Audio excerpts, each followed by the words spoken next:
So, the shirt, did you watch the Tyson fight last night? Well, I mean, I am representing Tyson, man. I was so disappointed in the fight, but it was a spectacle, though, right? It was a Yeah. lot of fun. Yeah, yeah. It gave me hope that the guy my age might be able to get out there and box. What do you think? You got, what, 30 more years, right? Oh, right.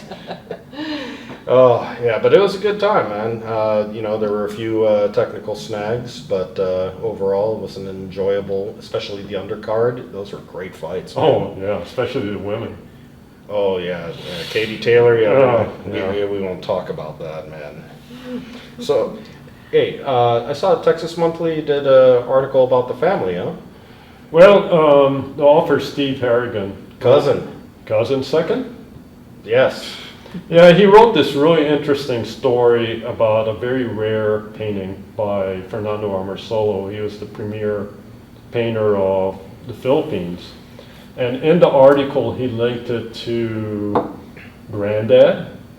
And it was interesting in the fact that he talked about how Amorsolo had an influence during World War II, and then unfortunately Amorsolo passed away in 1972. So Stephen came in here asking me to assess how much his painting was. Ah, right on, right on.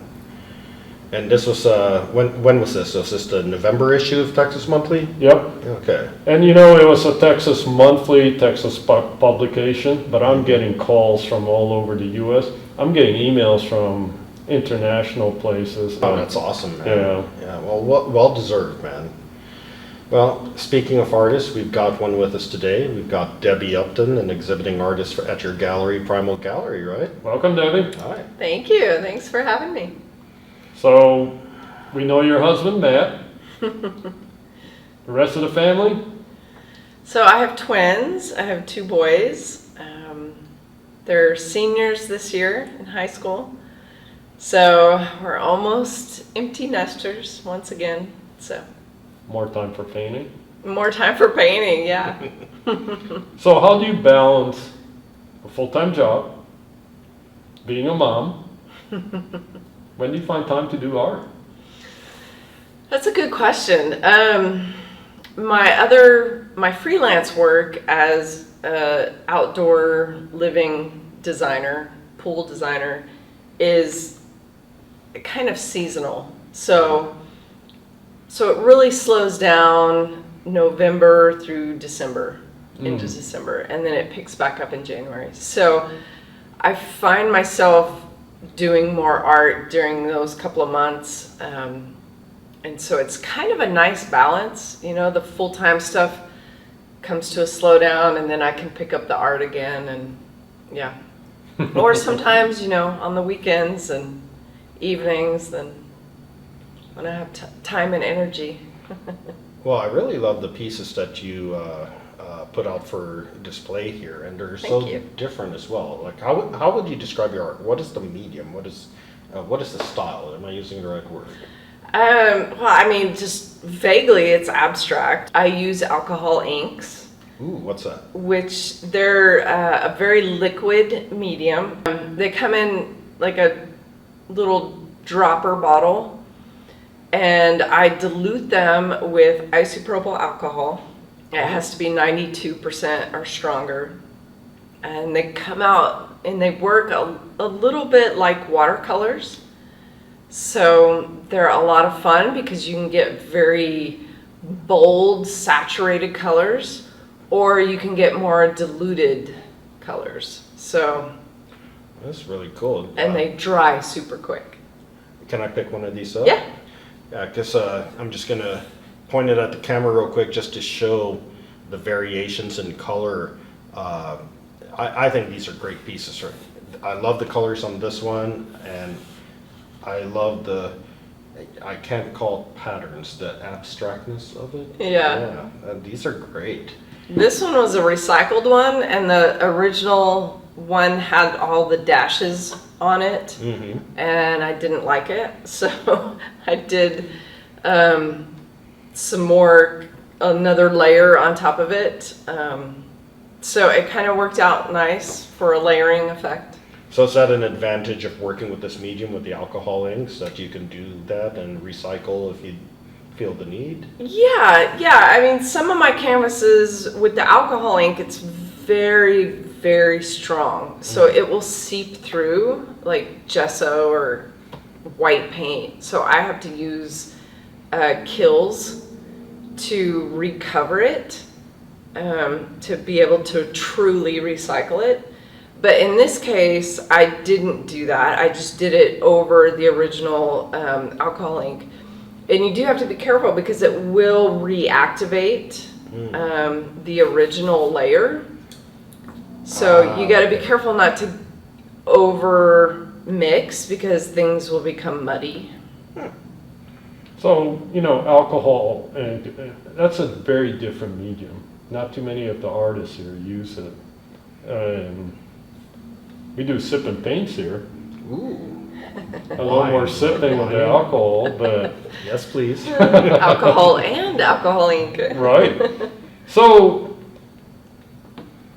in addition to that, the colors pop.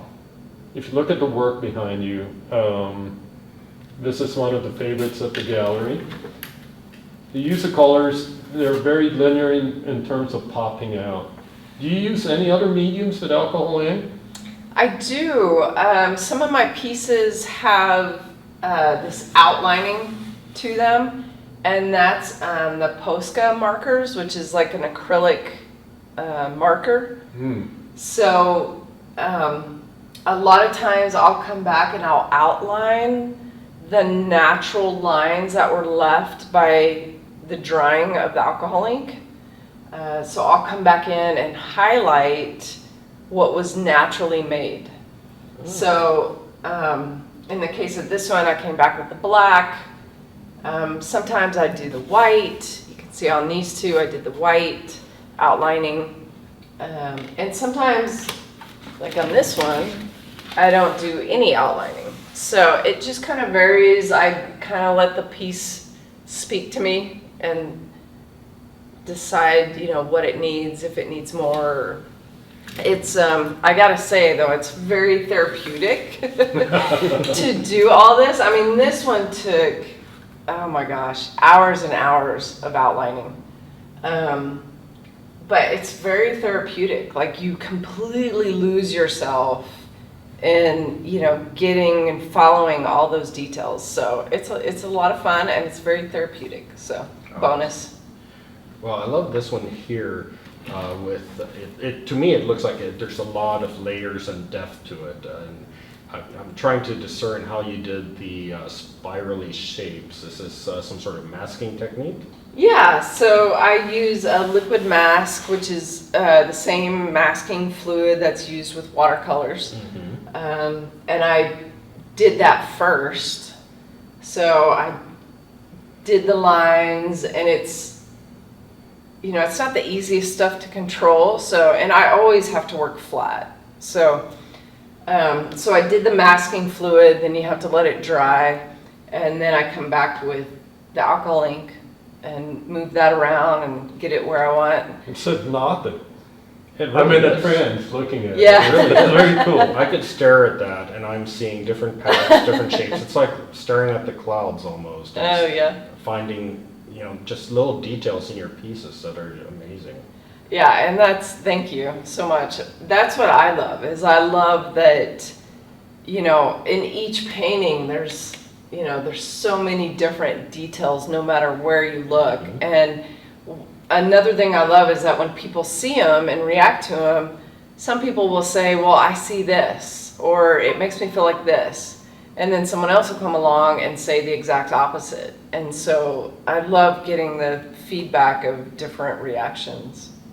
Yeah, the images are definitely complex. And how long would you say it would take you to do this? So this one, from start to finish, probably about 2.5 hours.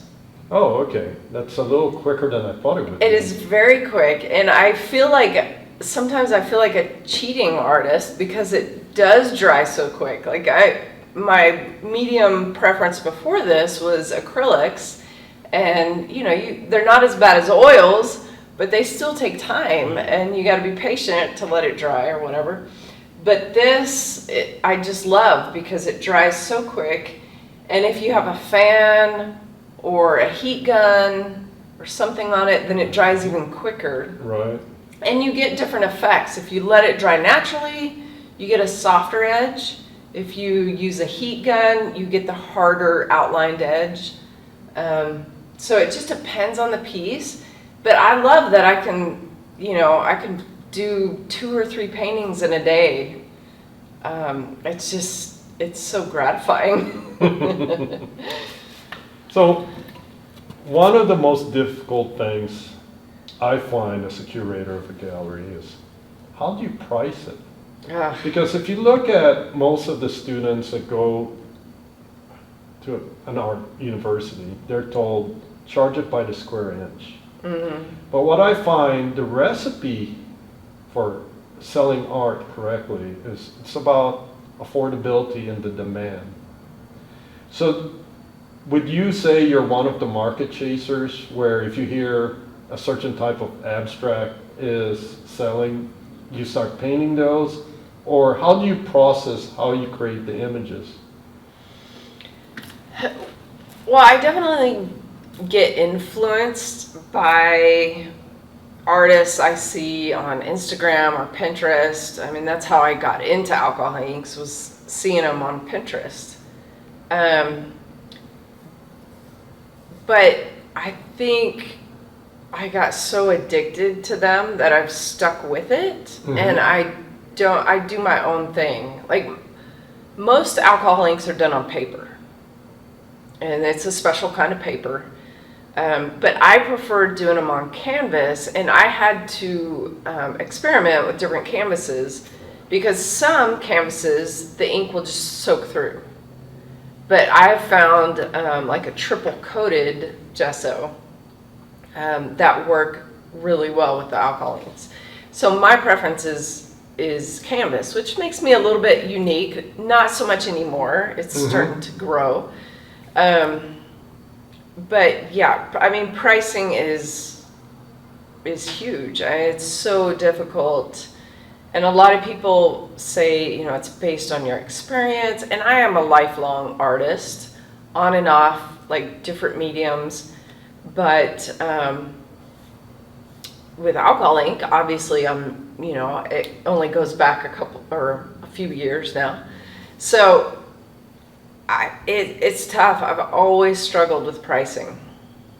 So the interesting thing is Debbie had a piece she didn't particularly care for, and she wanted to take it away from the gallery, and I sold it. Must have been a good piece. It was a good piece. I liked it. But again, it's the challenge most artists find, especially new artists, is pricing, and that's a difficult one. And so if the pricing is based on the square inch, and that involves how much time it takes the artist to complete it, I think you have an advantage with alcohol ink. I do. That's why I kind of mentioned, like, I feel like a cheating artist, but it definitely, and I shouldn't short myself, it definitely takes skill to work with alcohol inks. And a lot of practice. Like, I have a lot of failed work. But the way I definitely look at my time involved, especially with the outlining. Like, typically I'll price those higher because the outlining can take hours and hours. So those pieces are usually a little more. Like the one behind you, I'm assuming, is Yes. a lot longer. There's so much detail there Yeah. to outline. And what I really love about your style is that the 3 pieces behind you are so different, and those are so different from the ones on the table. And yet I see an underlying theme with the way the alcohol ink itself dries out, but you have such a great vision in each one, and each one is so unique in its own way. I love it. Thank you. Yeah, I What's get a the- lot of influenced by color. What's the largest piece you've ever painted? It's probably this one.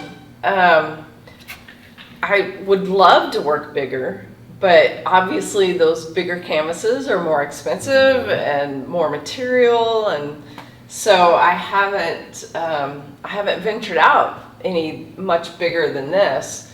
I do have some commercial work in an office building in Austin, and they took, I mean, things that I had done like 5x7, and they blew it up to probably about 8x15. And I have, and they put it on a commercial wallpaper. And they have it on like, I don't know, 6 different walls. And so they vary in size. Some are bigger, some are smaller. But so that's actually my biggest size, but that's because we blew it up digitally. So As a business analyst, I would assume you're taking royalties on this deal. I got paid nicely. So And you said you were limited by working on a flat surface, right? So you can't use your garage with the sloping floor, otherwise the ink would probably spread in ways you don't intend it to. right, you would have to level, and I've had that happen before where I've had to level a piece to work on it. But then again, you know, sometimes that's part of the process, is to let stuff, you know, flow in a way that is unexpected. So sometimes it's magic. Very cool. So for anyone watching this, people are going to see this and they're going, I want to start doing alcohol ink. Any advice? Yeah, I mean, I definitely would recommend starting on paper. The alcohol ink paper is, you know, you can buy it in packs of 12 or something like that at Michael's or Hobby Lobby. But start with the paper because it's less expensive, and it's, you know, you can just go through one and another and another and another. And I've even done it, like I've sat down at the table at Thanksgiving with my parents and family and pulled out the inks and the papers, and they love it. They have a blast with it. My dad so much that he bought his own set when he got back home. So yeah, so start out on paper and play with it and get your technique and skill down, and maybe you want to stick with paper. I mean, paper has a different effect, so yeah, and then you can play with any non-porous Substrate. surfaces. Yeah. Yeah, I've done alcohol ink on ceramics, plates and bowls and cake platter, and like you can do it on glasses and Christmas ornaments and like all kinds of stuff. So it's definitely fun to play with. Sounds like the sky's the limit on this. Yeah, as long as it's a non-porous surface, then yeah. And these are all available at Primal Gallery at the moment, correct? Correct. I like these. These are awesome. I need to see if I can afford one of these myself.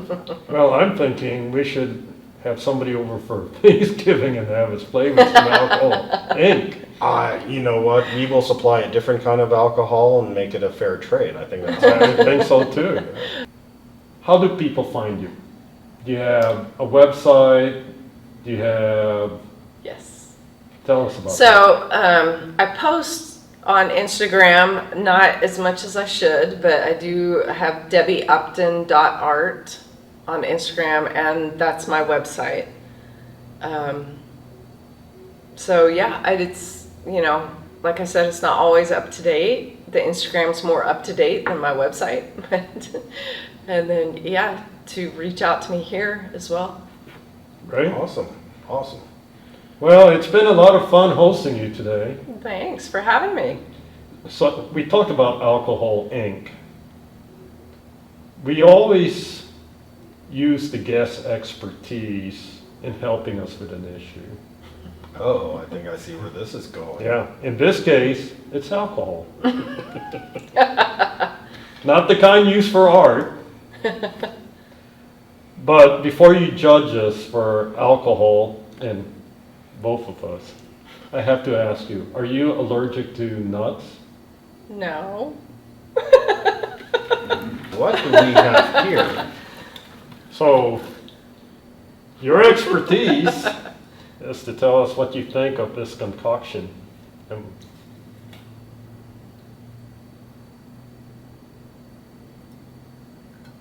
It's very thick. In case you couldn't see on the camera, that barely came out of the bottle.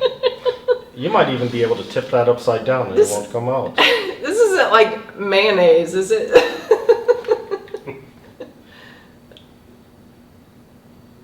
Smells nutty.